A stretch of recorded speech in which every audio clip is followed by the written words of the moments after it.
제 뒤로 통곡의 벽과 통곡의 벽 광장이 보이고 있습니다. 이 벽은 아마도 예수님께서도 보셨을 벽으로 긴 역사를 품고 있습니다. 하지만 1967년 6.1 전쟁 이전까지 이곳에 이런 광장은 없었습니다. 무려 774년 동안 이곳에 무구랍이라는 마을이 있었습니다. 통곡벽 광장을 만들기 위하여 파괴해버렸죠. 통곡벽 때문에 사라진 슬픈 역사의 무구랍이 마을에 대하여 지금부터 알아보도록 하겠습니다.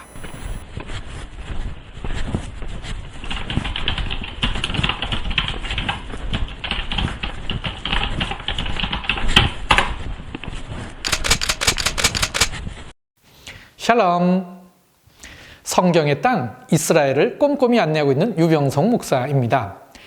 2000여 년 전에 있었던 예루살렘 성전과 함께 존재했었던 특별한 유적이 통곡의 벽입니다.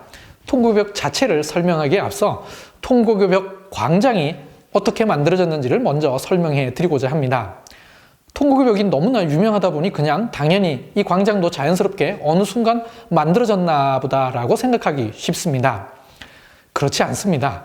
통곡의 벽은 성전터의 서쪽 벽으로 2000년 전부터 있었지만 통곡의 벽 광장은 겨우 1967년 6.1 전쟁이 끝난 직후에 만들어진 것입니다. 성경의 땅 이스라엘을 이해하기 위해서는 유대인의 역사, 기독교인의 역사, 그리고 모슬림의 역사를 균형 있게 이해해야 합니다. 그런 의미에서 통곡의 벽만 기억하는 게 아니라 통곡의 벽 광장도 기억해야 할 필요성이 있어서 이렇게 순서를 정했습니다. 이 자리에는 무구랍이라는 마을이 무려 774년 동안 존재했었습니다. 이 마을의 역사는 십자군 시대 중간 즈음에 시작해서 6.1 전쟁 직후까지입니다.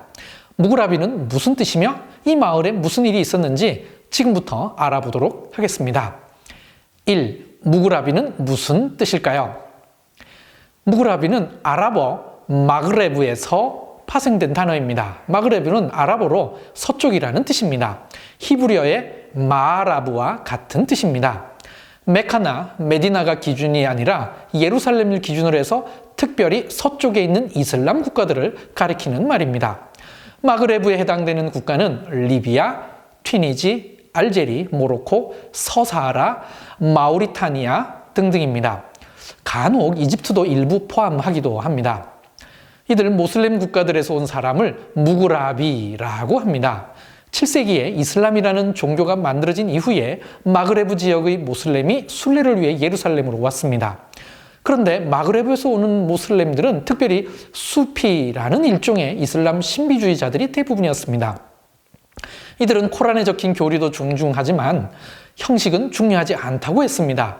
내면적 각성과 청빈, 금욕, 명상을 통해 신과 합일할 수 있다고 믿었습니다. 그래서 모슬렘 중에 예수님을 가장 좋게 보는 사람들입니다. 예수님이야말로 가장 완벽한 수피였다고 할 정도입니다. 이들이 하는 독특한 명상 중 하나가 수피 스핀이 있습니다.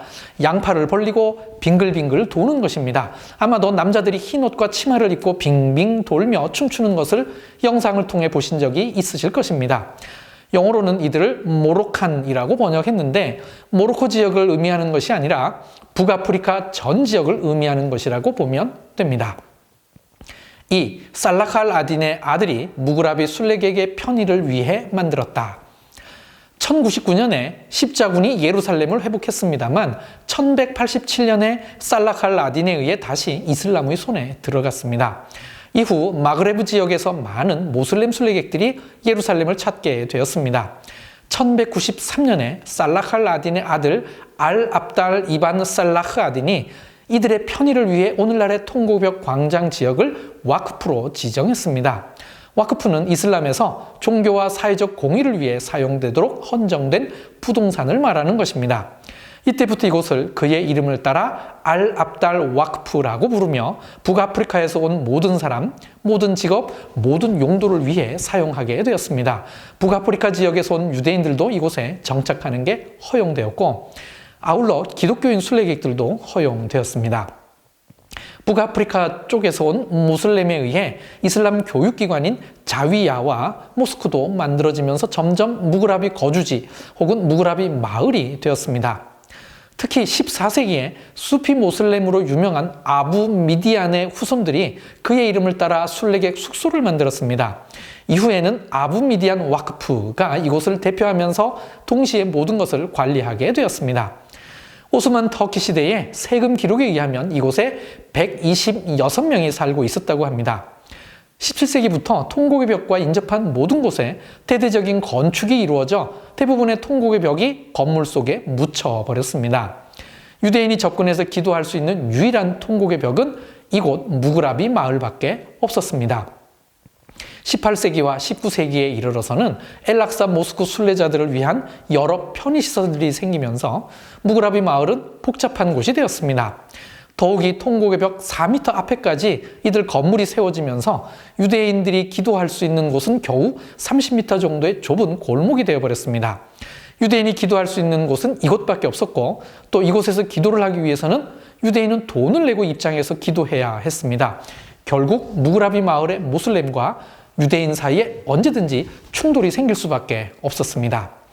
3. 무그라비 마을에서의 유대인과 모슬렘의 갈등. 십자군 전쟁 이후로 이스라엘 땅에 있는 기독교와 관련된 성지의 관리권에 대한 공식적인 협의가 필요하게 되었습니다. 처음에는 가톨릭과 정교회 간의 협의에서 이후에 오스만 터키 당국과의 협의로 발전하게 되었습니다. 이런 협의를 스타투스 쿠보라고 불렀습니다. 1757년에 확정된 스타투스 쿠보에 의해서 유대인들이 통곡의 벽에서 기도하는 것이 합법적으로 허용되었습니다. 하지만 당시 유대인이 기도할 수 있는 통곡의 벽은 약 30m 정도밖에 되지 않아 매우 비좁았고 또 무그라비 마을의 모슬렘 교육기관과 너무 가까이 있어서 자주 충돌이 발생했습니다. 1840년에 처음으로 영국의 유대인에 의해 스타투스 쿠보를 조정해서 통곡의 벽 앞을 120m로 확장 포장할 것을 제안했습니다. 하지만 이 제안은 아부마디안 와크프와 당시 이집트와 이스라엘을 통치하던 무함마드 알리 파샤에 의해 거절되었습니다. 이 일이 있고 난 뒤에 유대인들이 이곳에서 기도하는 것에 대한 모슬렘들의 불만과 반감이 더 거세어졌습니다. 그 결과 더 자주 불편한 충돌이 발생하게 되었죠. 이런 불편함을 해결하기 위해 통곡의 벽 앞의 집을 구입하려고 유대인이 여러 차례 시도했지만 번번이 실패했습니다. 1887년에 유명한 유대인 재산가 바론 로스차일드가 이런 고충을 해결하고자 무그라비 마을 전체를 매입하고자 시도했습니다. 하지만 이 시도마저도 모슬렘의 반대로 성공하지 못했습니다. 1914년에 1차 세계대전이 발발하자 반대의 상황이 벌어졌습니다. 당시 예루살렘의 오스만 터키의 예루살렘 관리인 자케이 베이는 유대인에게 통곡의 벽 앞에 있는 25개의 집을 2만 파운드에 구매할 것을 오히려 제안했습니다. 통곡의 벽 앞에 기도터를 넓힐 수 있는 좋은 기회였지만 당시 유대인들은 그런 거액을 모금할 수가 없어서 구입할 수가 없었습니다. 1917년 12월 11일 영국의 알렌비 장군이 예루살렘을 점령하게 되자 이제는 이슬람이 아니라 기독교가 통치 세력이 되었습니다. 이런 와중에 1918년 시오니즘 운동의 대표 인물인 하임 바이츠만이 새로운 예루살렘의 영국 통치자에게 무그라비 마을을 7만 파운드에 구입할 것을 제안했습니다. 이 사실이 알려지자 아부마디안 와크프를 비롯한 모든 모슬렘이 절대 반대 의사를 밝혔습니다. 모슬렘 내에서는 유대인들이 서쪽 벽뿐만 아니라 전체 성전산을 빼앗으려고 한다는 소문이 돌았고 이에 위기감을 느낀 모슬렘이 더욱 강경하게 반대했던 것입니다. 이런 팽팽한 긴장과 갈등이 지속되다가 1929년에 큰 충돌이 발생하게 됩니다. 티샤베아브 즉 성전 파괴일을 기념하기 위하여 유대인 청년 운동단체 6천여 명이 서쪽 벽으로 행진을 했습니다. 이때 마침 무그라비 마을에 모슬렘 순례객들이 있었고 이들이 서로 충돌해 사망자도 발생하게 되었습니다. 이 일이 계기가 되어 유대인과 아랍 사람과의 충돌이 전국적으로 번졌고 결국 1929년 아랍 반란으로까지 확대되게 되었습니다. 아랍 반란이 진압된 이후 1930년 웨스턴 월 커미션을 만들어 유대인과 모슬렘의 스타투스 쿠보를 보다 분명하게 정리해서 권리와 금지 조항들을 만들었습니다.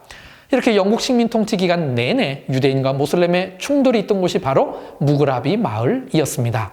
4. 6.1 전쟁 직후 무그라비 마을 파괴. 1948년 5월 14일에 현대 이스라엘이 독립선언을 하자 1차 중동전쟁이 발발하게 되었습니다. 1949년에 이 전쟁이 끝날 때 지금의 예루살렘 성, 즉 올드시티는 요르단의 지배하에 들어가게 되었습니다. 다시금 예루살렘 성의 통치자가 바뀌었습니다. 다시 모슬렘이 통치하게 된 것이죠. 이때 예루살렘 성 안에 살던 모든 유대인은 성을 떠나야 했습니다. 그리고 당연히 유대인이 통곡의 벽에서 기도하는 것도 금지되었습니다. 역사의 수레바퀴는 이내 또 다른 방향으로 굴러갔습니다. 1967년 6월 5일부터 10일까지 6일 전쟁이 발발했고 이 전쟁에서 이스라엘이 요르단으로부터 예루살렘을 포함한 서한 지구를 점령하게 되었습니다. 2000년 전 로마가 예루살렘을 통치한 이후 처음으로 유대인이 예루살렘 성의 통치권을 회복한 것입니다. 6월 7일에 이스라엘군이 예루살렘 성을 점령하고 바로 그 다음 날인 6월 8일에 벤구리온과 예루살렘 시장 테디 콜렉, 모셰 다이안 등이 서쪽 벽을 방문했습니다. 이때 벤구리온은 아랍어와 영어로 된 알부락이라는 표말을 보고 그 자리에서 파괴했다고 합니다. 이 사건이 예루살렘 시장 테디 콜렉으로 하여금 무라비 마을을 파괴하고 광장으로 만들 것을 결정하는 데 영향을 미쳤다고 합니다. 6일 전쟁이 끝나는 6월 10일 밤에 이스라엘 군 공병대가 와서 당시 무라비 마을 사람 650여 명을 그날 밤에 급하게 퇴거시키고 135채의 집과 모슬렘 교육기관 및 모스크도 함께 파괴해버렸습니다. 당시 한 명의 노파는 피난하지 못하고 건물 잔해에 의해 목숨을 잃기도 했습니다. 예루살렘 시장이었던 테디 콜렉은 며칠 뒤 6월 15일에 있을 샤부옷 명절을 준비하기 위해서 급하게 광장을 만들어야 했기에 파괴했다라고 입장을 밝히기도 했습니다. 하지만 당시 이 파괴 작전은 이스라엘 정부조차도 모르게 진행시킨 작전이었다고 합니다. 이스라엘 정부에서도 이 파괴는 절차상 불법적으로 이루어진 것임을 인정했습니다. 그 다음 해에 이스라엘 정부가 퇴거된 모슬렘에게 보상을 해 주었지만 일부만 수용하고 일부는 거부하고 일부는 요르단 정부의 도움으로 모로코로 이민을 갔다고 합니다. 이처럼 774년 동안 있던 마을을 하룻밤 만에 파괴하고 만든 것이 통곡의 벽 광장입니다. 마치 이스라엘 역사의 축소판 같은 특별한 역사를 가진 작은 마을입니다. 그 마을 이름은 무그라비 마을이었습니다. 지금까지 통곡의 벽 앞에 있었던 무그라비 마을에 대하여 알아보았습니다. 통곡의 벽은 유대인들이 성전을 잃고 메시아를 기다리며 울며 기도하는 장소입니다. 그런데 역사 속에서는 오히려 통곡의 벽 때문에 눈물 흘린 사람들도 많이 있었을 것입니다. 그 대표적인 것이 무그라비 마을이지 않을까 생각합니다. 유대인들은 통곡의 벽이라고 부르지 않습니다. 모슬렘들도 통곡의 벽이라고 부르지 않습니다.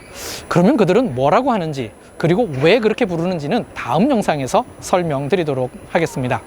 그리고 맵연구소가 드디어 구독자 1000명을 넘었습니다. 구독자분들과 시청자 모든 분들에게 감사드립니다. 광고 드렸듯이 1000명 기념 라이브 방송을 이미 1000명도 달성했으니 한 주 앞당겨서 진행하도록 하겠습니다. 2월 18일 목요일 오후 10시입니다. 많은 참여 부탁드리겠습니다. 그럼 레이트라오.